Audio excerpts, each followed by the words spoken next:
Let's make this healthy pizza with over 140 grams of protein.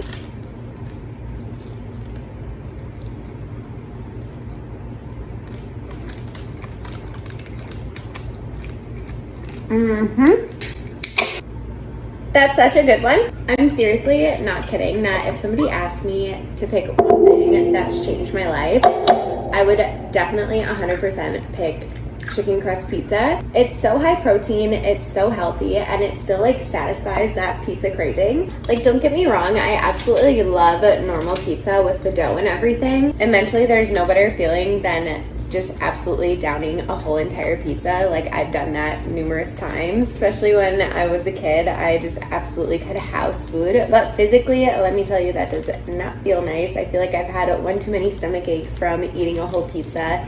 And obviously you don't need to eat the whole pizza, but if there's a whole pizza in front of me, I'm probably gonna eat it. The pizza crust is gonna go into the oven at 450 for however long it takes until this gets nice and crispy and sticks together. This pizza is actually very nostalgic for me because I'm making a spinach artichoke pizza. I've shared before that I was kind of a chunky kid, and so when I was trying to lose weight, my parents would make me a like steamed artichoke for a snack, and I would literally just sit there and watch TV, and like, you know, you have to like get the artichoke part like off the leaf to get to the good artichoke heart part.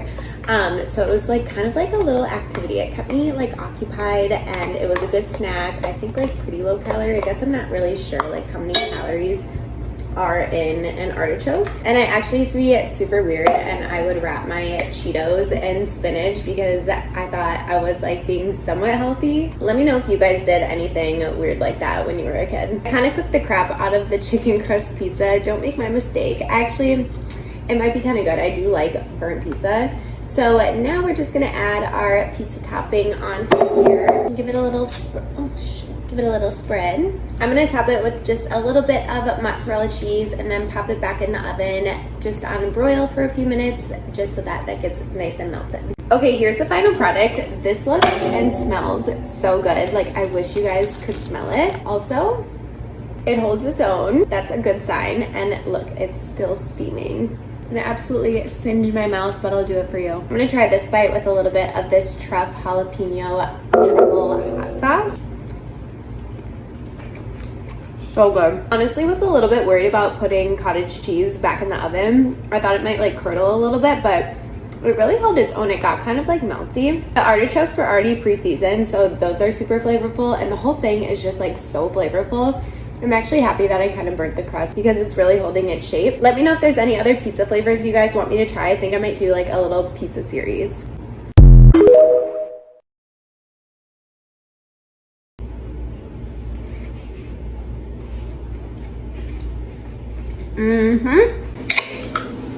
That's such a good one. Tonight, I'm gonna attempt to make something that I've never made before.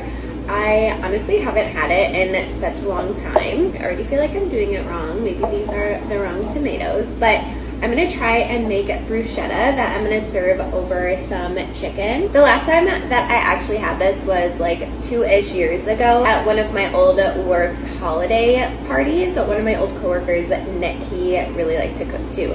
And so he brought bruschetta, and I brought this like whipped goat cheese dip. His bruschetta was so good. So Nick, if you're watching this, I miss you and all of your recipes. I actually got this inspo from a TikTok I saw, and I guess I didn't save it because I went back to try and find it and I couldn't find it. Also, you guys know I don't really like to follow recipes. I feel like I like to just make stuff up as I go. So we're gonna see how this turns out. So to a bowl, we're gonna add all of our chopped tomatoes. I kind of feel like I probably should have chopped those a little bit smaller, but it's just gonna have to do. All of the chopped basil, a little bit of chopped up mozzarella, about a tablespoon of good culture cottage cheese just for a little added protein, fresh black pepper, probably a lot of pepper. Somebody's been commenting recently that I add a lot of pepper, and it's true, I really love pepper.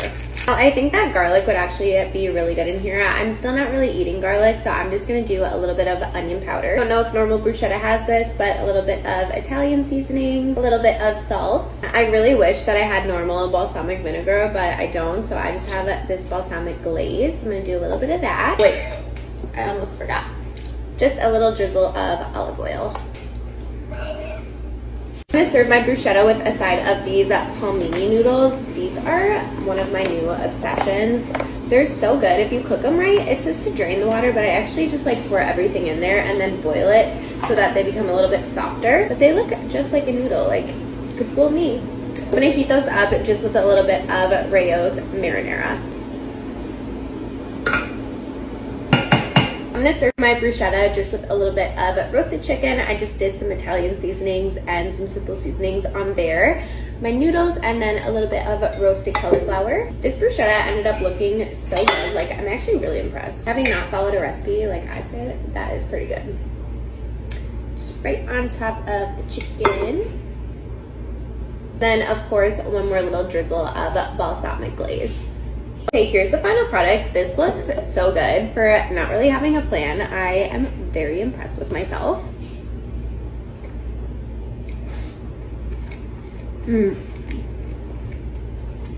This is so fresh. It's such a light dinner too with the palmini noodles. That's why I love those so much. You still get like the effect of spaghetti, but it doesn't feel so heavy. But this bruschetta, seriously, I know I've said it like 1,000 times already, but I'm so impressed. This is really good. That balsamic glaze too, an absolute must. It's so good. You guys have to try. I've been seeing this avocado pasta all over my For You page recently, so let's make it. Shut up. So good. I have exciting news to share pretty soon. So first thing we're gonna do is cut up 1 shallot and 2 cloves of garlic and get them toasting on a pan. I just added a little bit of olive oil into this pan. We're just gonna throw them in there. We are gonna need the zest and juice of 1 lime. By the way, I did get a new lemon juicer, if you were wondering. In one of my last videos, I did this and the lime was like so strong. It literally broke the lemon juicer. I'm also gonna cut up a little bit of basil for garnish on the top. But here's a little hack. If you just put all of the basil leaves on top of each other, give them a little roll, slice it. It turns your basil into like the most perfect little basil spirals. You're also gonna need 2 avocados. I've been so lucky with my avocados lately. Usually I cut them open and they're like moldy. Before you drain the pasta noodles, you're gonna save about a cup or so of pasta water. Now to a blender cup, we're just gonna add all of the avocados, the juice of 1 lemon, the toasted shallot, toasted garlic, a bunch of fresh basil, a big shake of Parmesan cheese. I feel like this is probably like a half cup or so. The zest of 1 lemon.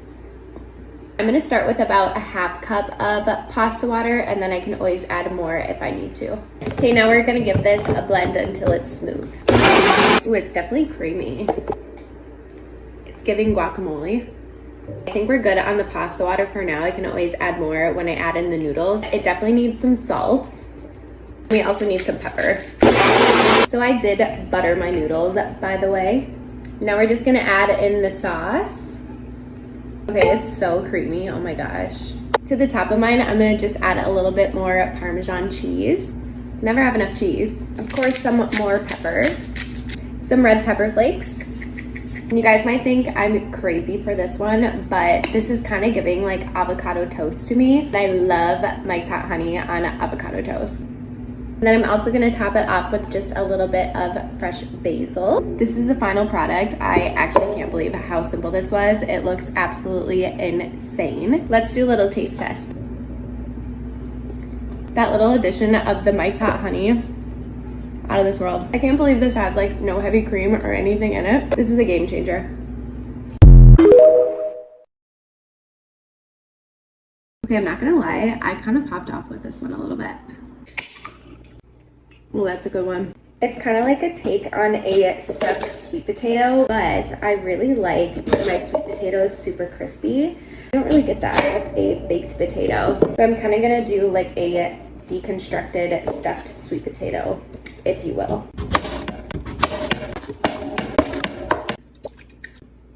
For seasonings, I just did some smoked paprika. Now I'm gonna do a bunch of garlic powder, onion powder, salt, and a bunch of pepper.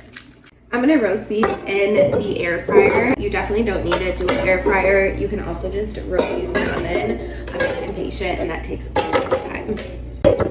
I'm gonna bake these at 400 degrees for about 20 minutes to start, and then we'll go from there. For the shredded chicken, I'm just gonna bring 2 chicken breasts to a boil and then shred it with a fork.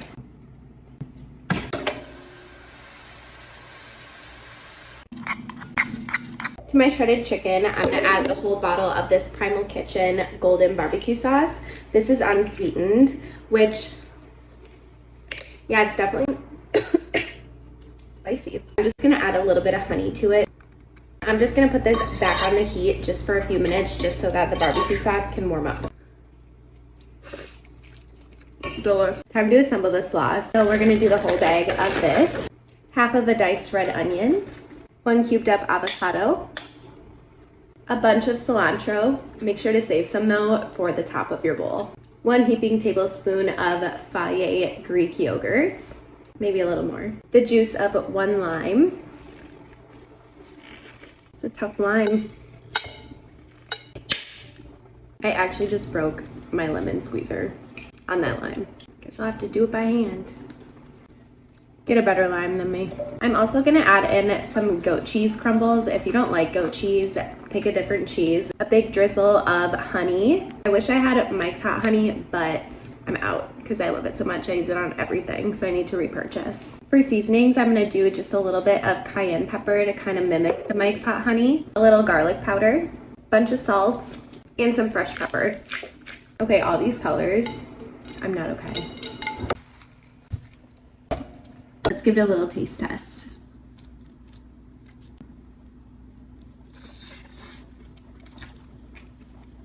Oh my God. That is what I'm talking about.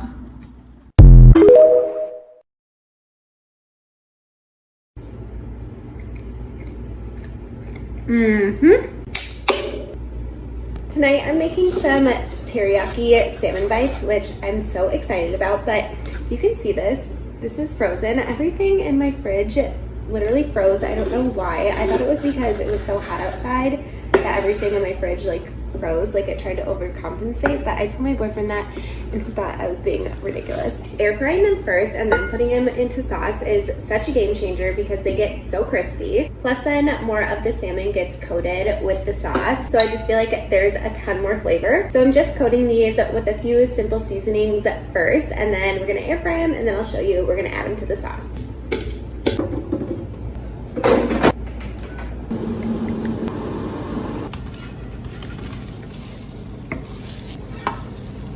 To make this a little bit lower carb, I'm gonna be doing some of these palmini rice things. I feel like once this is cooked, you like literally can't tell the difference between rice and these hearts of palm. I am also doing some jasmine rice for my boyfriend because although he does love the palmini, he will be hungry in 3 seconds after dinner. I'm keeping the sides pretty simple tonight because I had a pretty late lunch, so I'm not starving. But I'm gonna be doing some roasted broccoli in the air fryer, and I always like to microwave the broccoli a little bit in the bag before putting it in the air fryer because if you put it directly in the air fryer, I feel like I'm so impatient and I put it at such a high setting that it just starts to char so fast. Little spray for good measure. For toppings, I'm gonna do a little bit of diced avocado. I also ended up adding in some shredded carrots as well. I was gonna do carrot fries, but then I realized that I didn't have enough room in the air fryer. A little drizzle of sriracha, of course. And then lastly, a few little sesame seeds. Okay, here's the final product. This looks so good. Such a quick and simple salmon recipe, especially in the air fryer. It's so quick. It's literally only like 6 ingredients, but that sauce is insane. You guys have to try it. It's like sticky honey. So good.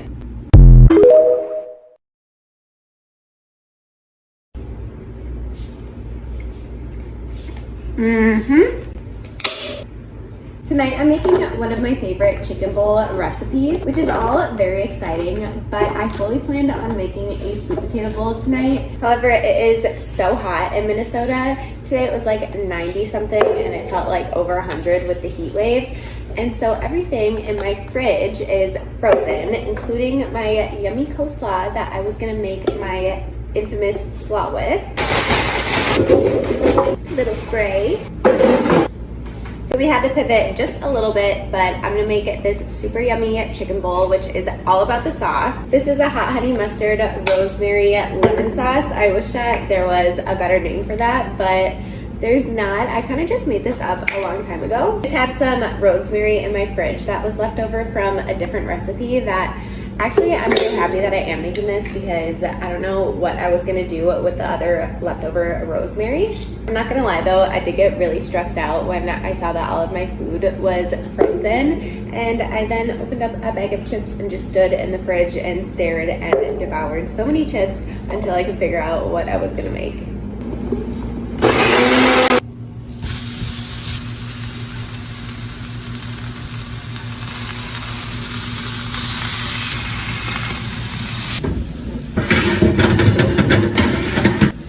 I did also end up making some roasted cauliflower and then some quinoa and brown rice as well, but that's kind of boring to watch, so I didn't show you. Now we are gonna add, ooh, did you guys see the lighting? It's like black outside, it's really weird. Now going in with the sauce. Okay, here's the final product. This looks so good. I told you it's all about the sauce. So good. You definitely have to like rosemary to like the sauce, but the sweetness from the honey and then the little bitterness from the Dijon all go so well together. It's so good. And if you've never had rosemary yet, definitely give this one a try.